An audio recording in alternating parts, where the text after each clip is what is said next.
저는 오늘 함께 읽은 민수기 6장 22절에서 27절까지의 말씀을 가지고 함께 고백하겠습니다.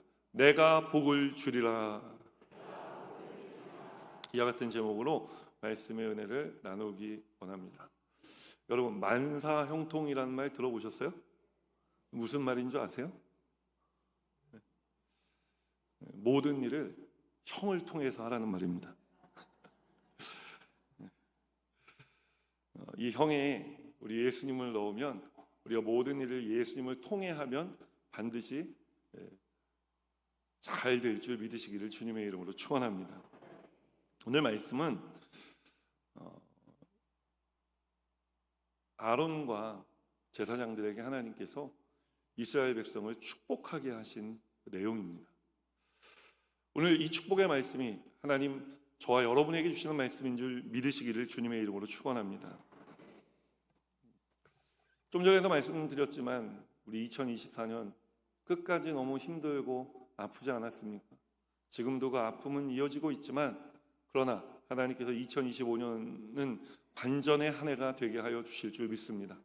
모든 상황을 극복하고 승리하는 한 해가 되게 하여 주실 줄 믿습니다. 그러나 여전히 강단에서 이렇게 목사님들이 오셔서 선포를 하고 반드시 좋은 일이 일어날 줄 믿습니다라고 말씀을 드려도 여전히 마음 가운데 힘들고 어려움을 겪고 계신 분들이 계실지도 모르겠어요. 오늘 이 말씀이 선포되어질 때 이스라엘 백성들의 삶이 그랬습니다. 이 말씀이 선포될 때 이스라엘 백성들은 광야길을 걷고 있는 중이었습니다. 광야, 척박한 곳 아닙니까? 아무리 익숙해지려 해도 익숙해지지 않는 곳이 바로 광야인 것입니다. 광야만 보면 낙심천만이고 절망스러울 수밖에 없습니다. 더군다나 이 광야의 길이 언제 끝날지 알 수도 없는 노릇입니다. 그러나 이 광야길 위에서 하나님을 바라보면 낙심은 소망이 되고 절망은 희망이 되는 줄 믿으시기를 주님의 이름으로 축원합니다.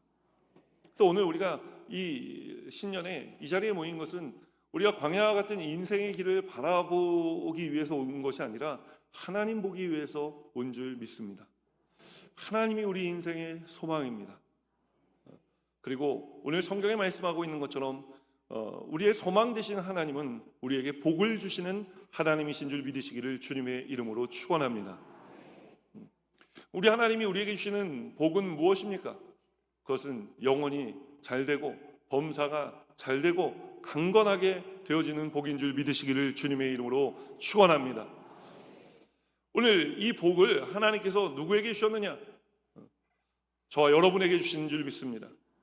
그럼 우리는 어떤 사람입니까? 하나님을 사랑하는 사람들인 줄 믿습니다. 요한 3서 2절에 이르기를 사랑하는 자여 내 영혼이 잘된 같이 내가 범사에 잘되고 강건하기를 내가 간구하노라 라고 말씀하고 있기 때문에 그런 것입니다. 우리가 어떻게 하나님을 사랑하게 되었습니까? 내가 잘나서, 내가 하나님을 찾고 만나서 내가 하나님을 사랑하기로 작정해서 우리가 하나님을 사랑하게 되었습니까? 아닌 것입니다. 우리는 죄와 사망이 둘러싸여 하나님을 볼 재간이 없는 인생을 살던 그런 사람들인 것입니다. 광야와 같은 척박한 길을 살아가며 광야만 바라보고 살아갈 수밖에 없는 그런 사람들이었던 것입니다. 그런 우리에게 하나님께서 아들 예수 그리스도를 보내주셨죠. 그래서 그 아들 예수 그리스도께서 이 땅에 오셔서 우리와 함께 인생의 길을 걸어주시고 십자가에 달려 몸짓고 피 흘려 죽기까지 우리를 사랑하여 주심으로 말미암아 우리가 그 사랑을 깨닫게 되어진 것입니다. 그래서 우리가 주님을 사랑하는 삶을 살아가게 되어진 것입니다. 여러분, 우리는 때로 인생을 바라보다 광야길을 만나면 하나님 붙잡은 손을 놓칠 때도 있지만 하나님은 우리를 잡은 손을 절대로 놓치지 않는 줄 믿으시기를 주님의 이름으로 축원합니다. 왜냐하면 하나님께서 우리의 손을 놓치실 수가 없는 거예요. 왜냐하면 아들 예수 그리스도를 이미 우리를 위해 십자가에 달려 돌아가게 하셨는데, 그 아들 하나밖에 없는 아들의 생명을 담보로 우리의 사랑을 회복시켜 주셨는데 그 사랑을 하나님께서는 포기하실 수가 없는 것입니다. 그래서 제가 이 구원의 사건을 이야기할 때 사람들에게 설명을 할 때는요, 어떻게 설명하냐면은 구원은 하나님과 우리가 손을 맞잡은 게 아니라 하나님과 우리가 손목과 손목을 맞잡은 것이라고 이야기합니다. 여러분, 손을 맞잡은 것은요, 한쪽이 힘이 빠지고 놓치면은 그냥 놓쳐버리지만, 끝나버리지만, 팔목을 잡고 있으면 내가 손을 놓아도 한쪽이 포기하지 않는 한 결코 놔지지 않기 때문에 그런 것입니다. 우리 하나님께서 우리의 팔을 붙들고 계신 줄 믿으시기를 주님의 이름으로 축원합니다. 당신의 강하고 의로운 오른팔로 우리를 붙잡아주고 계시는 줄 믿으시기를 주님의 이름으로 축원합니다. 그렇기 때문에 우리는 어떠한 낙심이 다가오고 어떠한 절망이 다가와도 우리가 때로는 하나님 붙잡고 살아가던 그 손을 놓치고 하나님 의지하던 그 믿음의 순간들을 놓친다 할지라도 하나님이 놓치지 않고 있으니 다시 회복되고 다시 회복되는 삶을 살아갈 수 있게 되는 줄 믿습니다. 여러분, 이것이 하나님이 우리에게 주시는 복인 것입니다. 그래서 우리는 영혼이 잘 될 수밖에 없고 범사가 잘 될 수밖에 없고 강건할 수밖에 없는 사람들인 줄 믿으시기를 주님의 이름으로 축원합니다. 오늘 하나님께서 아론과 제사장들에게 광야길을 걸어가고 있는 이스라엘 백성들, 저와 여러분들에게 선포케 하시는 것입니다. 내가 너를 복되게 할 것이다. 내가 내게 복을 줄 것이다. 오늘 그 복이 오병이 여기저기에 12강줄이가 차고 넘치는 기적과 같이 우리의 삶 가운데 부어지는 줄 믿으시기를 주님의 이름으로 축원합니다. 우리가 기도하는 모든 기도의 제목이 응답받을 것입니다. 우리가 간구하는 모든 간구함이 응답되어질 것입니다. 모든 질병이 떠나갈 것입니다. 오늘 우리 주님이 우리에게 이와 같이 역사해 주시는 줄 믿으시기를 주님의 이름으로 축원합니다. 우리 하나님께서 우리에게 복을 이렇게 부어주시는데 복을 주시기만 하면 뭐합니까? 때로는 우리가 이 복을 다 잃어버릴 때도 있지 않습니까? 물론 하나님께서 다시 채워주시죠. 채워주시는 분이 하나님이시니까. 그래서 우리 하나님이 좋으신 하나님이신 것이죠. 여러분, 깨진 항아리에 물을 붓습니까? 안 붓죠. 하나님이 우리를 멋진 항아리로 만들어 주셨다고 생각해 보시자고요. 특별히 그 요한복음 2장에 나오는 정결 예식에 따라 손 닦고 발 닦던 그 돌 항아리 6개 여러분 알고 계시죠? 사람이 물어보면 대답을 하세요.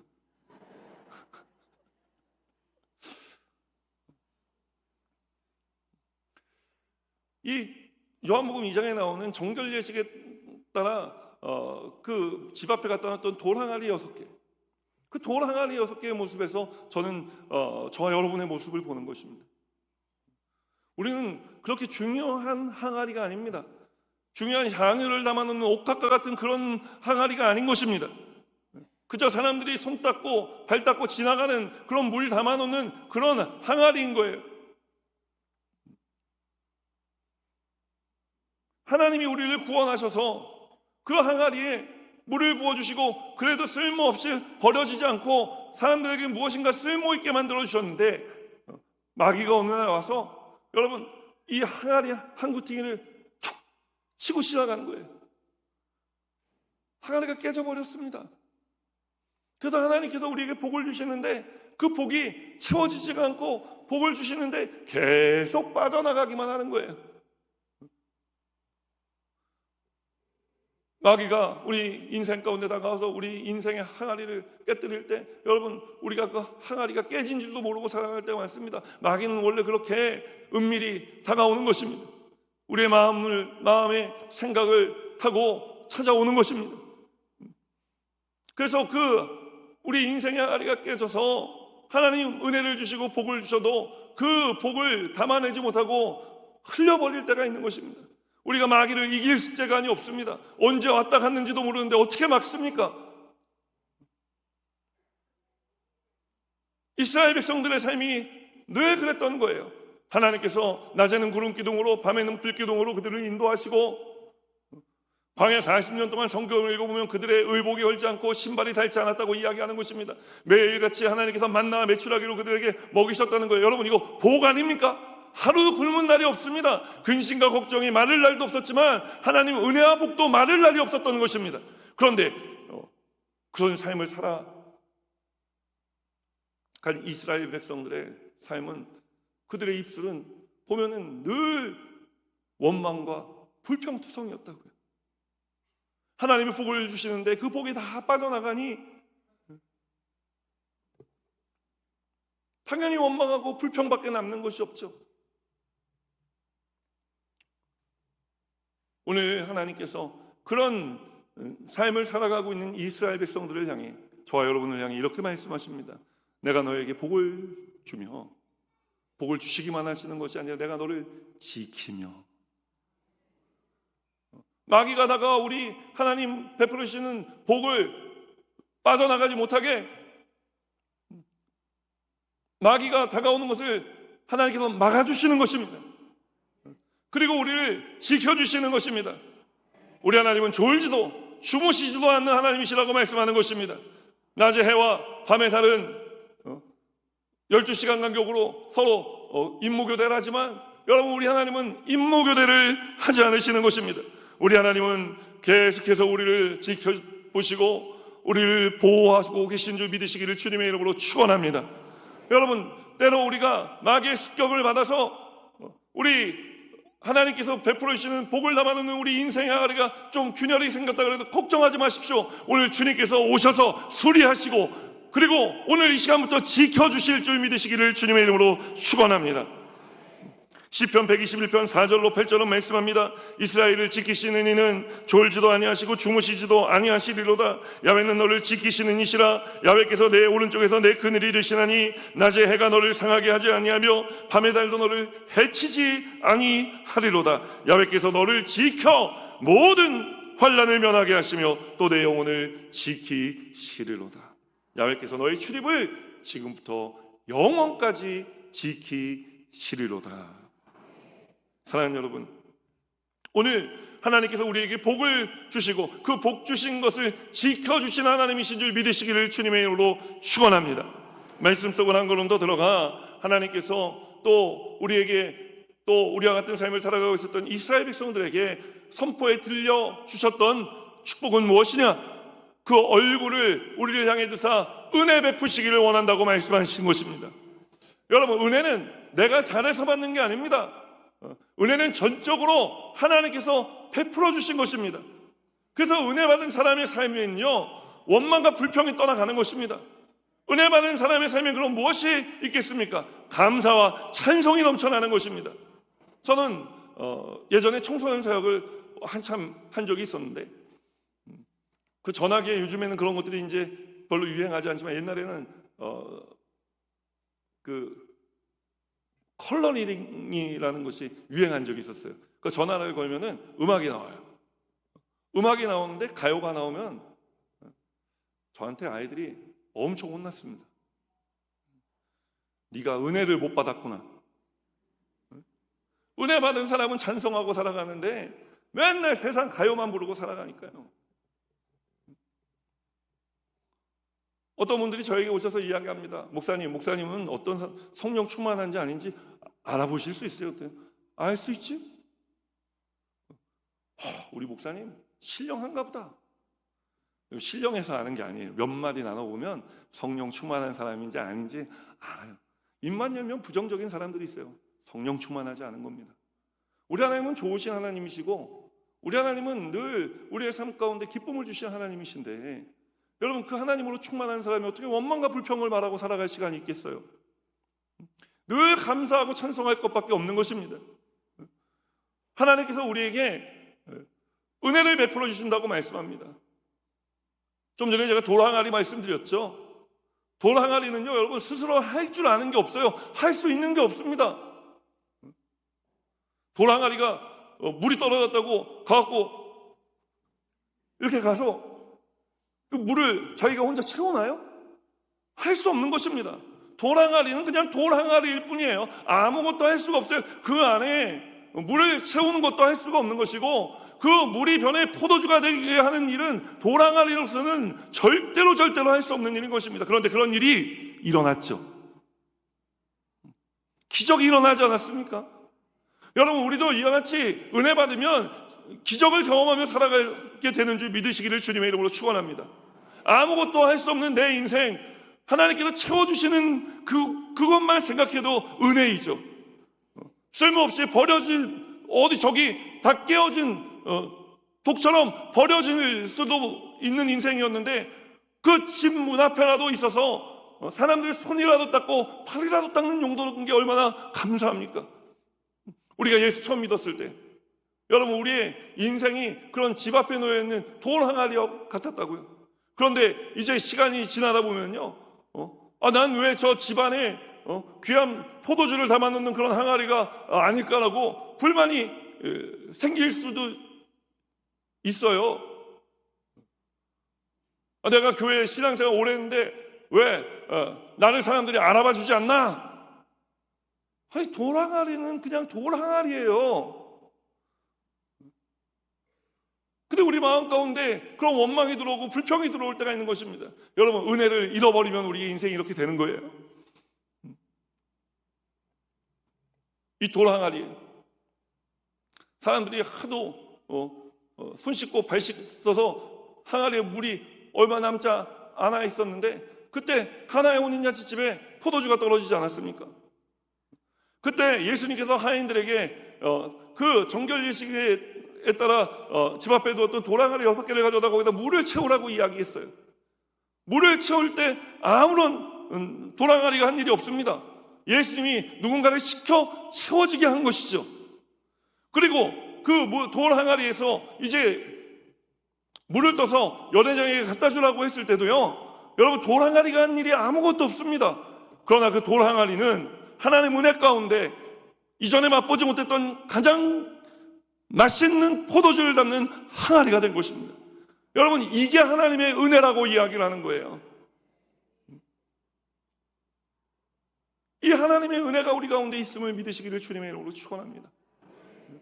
우리가 오늘 이렇게 와서 예배드리고 우리가 교회에서 중직으로 섬기고, 여러분, 하나님 은혜로 맡겨주신 자리입니다. 그 은혜가 떨어지면 우리는 항아리로서의 가치를 상실하게 되는 거예요.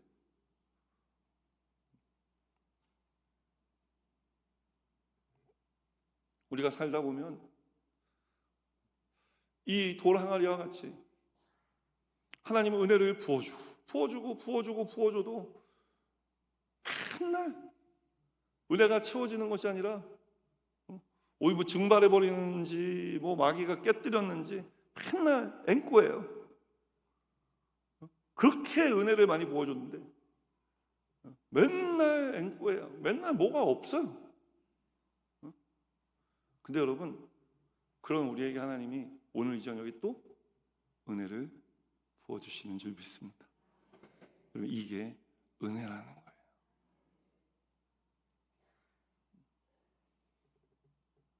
그 얼굴을 우리를 향하여 비추사.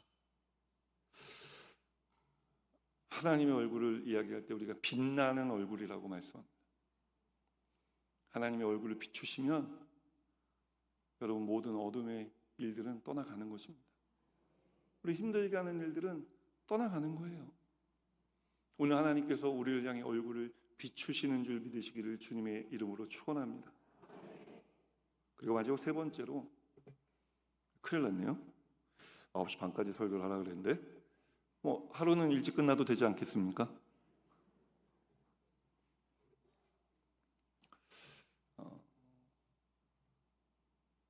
하나님께서 첫 번째는 복을 주시고 지키시고, 두 번째는 은혜를 베푸시고, 세 번째는 우리를 평안하게 하신다는 거예요. 그 얼굴을 너를 향하여 드사 평강 주시기를 원하노라. 여러분, 평강하십니까?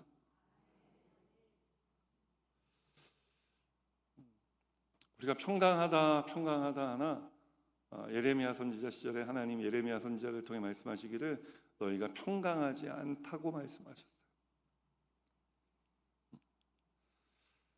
평강은요,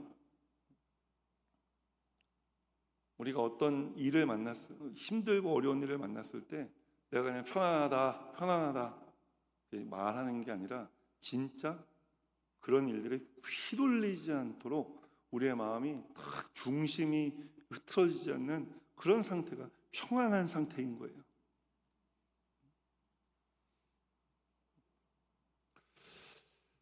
우리의 마음이, 우리의 삶이 이랬으면 좋겠습니다. 금방 어떤 날은 막 기쁨으로 막 할렐루야 막 했다가 또 어떤 날은 또 아이고 놀렐루야,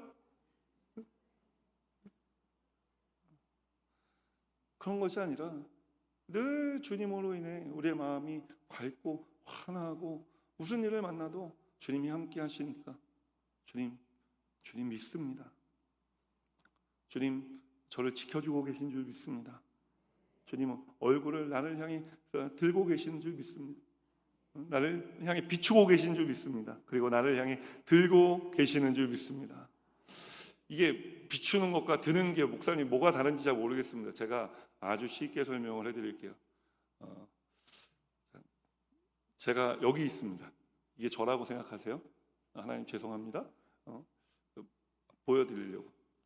그 얼굴을 너를 향해 비추사 은혜 베푸시기를 원하며, 비춘다는 것은 하나님이 얼굴을 우리를 향해 돌리신다는 거예요.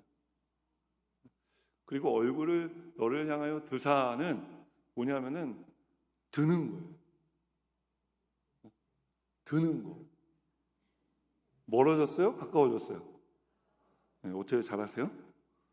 그 얼굴을 나를 향하여 드사 하면 하나님이 이렇게 드시는 거예요. 진짜 이렇게 들어서 보시는 거예요. 가까이 오시는 거예요. 여러분, 우리의 인생의 낙심과 절망이 언제 떠나갑니까? 우리가 주님께 가까이 갈 때, 또 주님이 우리를 향해 오실 때. 근데 문제는요, 주님은 이미 우리 가운데 가까이 와 계시다는 거예요. 우리와 함께 하고 계시기 때문에. 문제는 우리가 늘 주님으로부터 멀리 떨어지는 것이 문제이죠. 오늘 이 저녁에 주님께 다시 돌아오게 되시기를 주님의 이름으로 축원합니다. 그래서 하나님께서 우리를 향해 얼굴을 드시는 그 드심을 경험하게 되시기를 주님의 이름으로 축원합니다. 그래, 주님이 함께 하고 계시니까 나는 괜찮은 거야.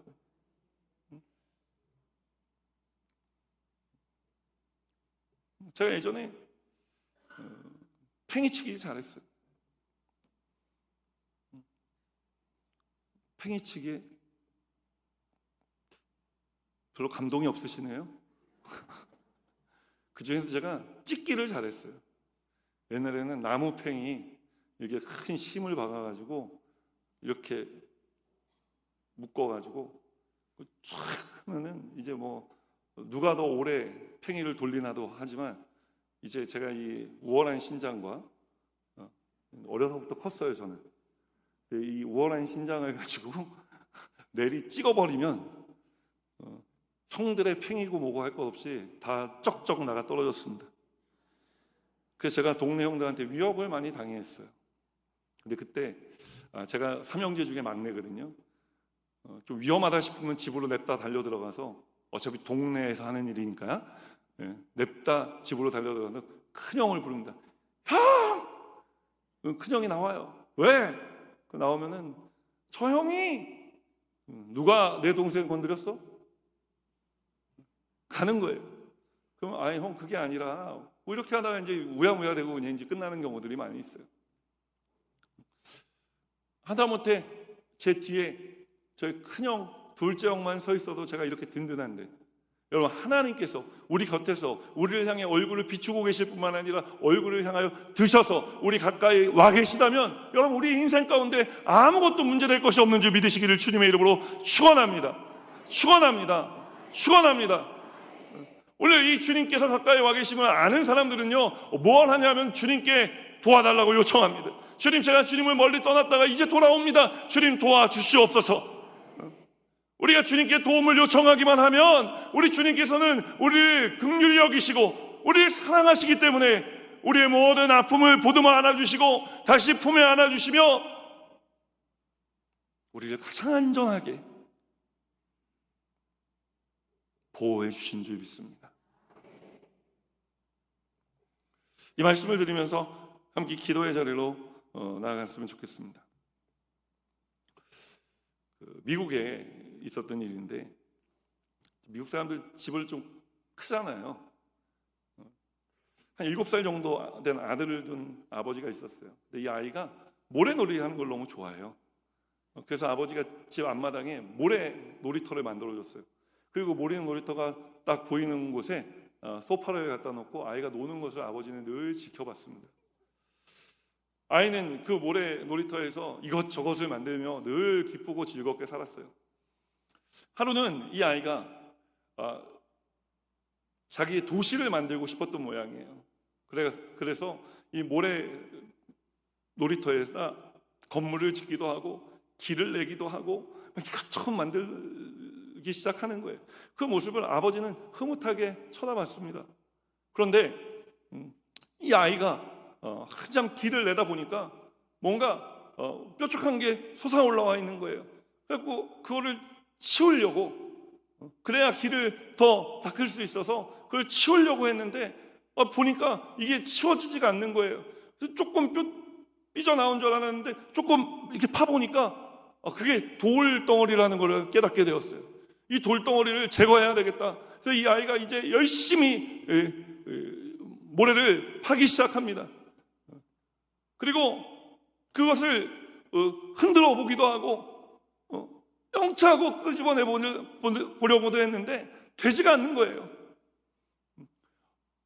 이 아이가 그 돌을 제거하려고 힘을 쓰는 동안 이 아이가 이전에 만들어 놓았던 건물들도 다 부서졌고 길도 다 흐트러지고 온데 갔는데 없어지고 모래밭은 온통 난장판이 다 되고 말았습니다.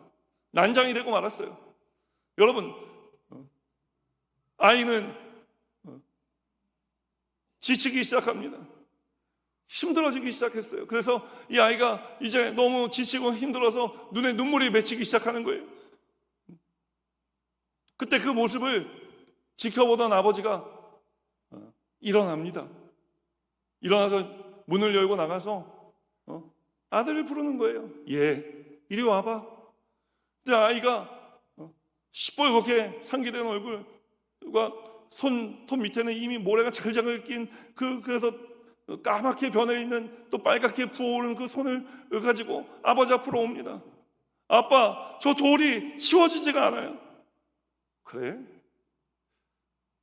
저 돌이 안 치워지든? 내가 정말 열심히 노력했는데 아빠, 저 돌이 치워지지가 않아요. 아빠가 그 아이의 하는 얘기를 듣다가 문득 이렇게 이야기를 합니다. 얘, 너는 아빠가 보니까 최선을 다하지 않았어. 그 순간 아이가 참았던 눈물이 왈칵 쏟기 시작하는 거예요. 아빠 다 보셨잖아요. 내가 얼마나 이 돌을 빼려고 애썼는지 노력했는지 아빠도 다 보셨잖아요. 어떻게 저에게 그렇게 얘기하실 수가 있어요? 아빠 섭섭해요. 그때 아빠가 아이에게 이렇게 이야기합니다. 너는 아빠에게 도와달라고 말하지 않았잖아. 아빠가 보고 있다는 걸 알고 있으면서도 너는 아빠에게 도와달라고 말하지 않았잖아. 그래서 이 아버지가 그 아이의 손을 잡고 모래밭으로 갔어요. 그리고 그 돌뿌리를 잡고요, 튀어나온 돌뿌리를 잡고 몇 번 힘을 줘서 영차 하니까 돌이 흔들리기 시작하는 거예요. 그 아버지가 몇 번 이렇게 흔들다가 힘을 주어서 뽑으니까요, 그 돌이 뽑혀 나오는 것이 아닙니까? 사랑하는 여러분, 제가 오늘 말씀을 시작하면서 만사형통이 뭔지 아십니까? 라고 말씀을 드렸어요. 모든 일은 형을 통해서 해라. 모든 일을 주님을 통해서 하십시오. 주님께 도와달라고 요청하십시오. 오늘 우리가 살아갈 수 있는 것은 하나님이 우리를 살려주셨기 때문에 살아가는 거예요. 하나님 우리를 살려놓고 떠나가신 것이 아니라 우리와 함께 하십니다. 하나님이 우리를 지켜주고 계십니다. 하나님이 우리에게 은혜를 베풀어주고 계십니다. 하나님이 우리에게 평강을 주고 계십니다. 내 힘으로가 아니라 주님이 주시는 힘으로. 그렇게 살아가 2025년 하나님께서 거친 길을 걸어가더라도 그 거친 길을 걸어가는 내 모든 삶을 알고 계시는 그 주님, 그 주님이 계심을 우리가 인정하고 날마다 이 교회 성전에 나와 주의 이름을 부르며 주님 아시죠? 주님 들으시죠? 주님 도와주세요. 주님 도와주세요. 부르짖어 외쳐 기도하는 우리 광주순복음교회 성도님들 다 되시기를 주님의 이름으로 축원합니다.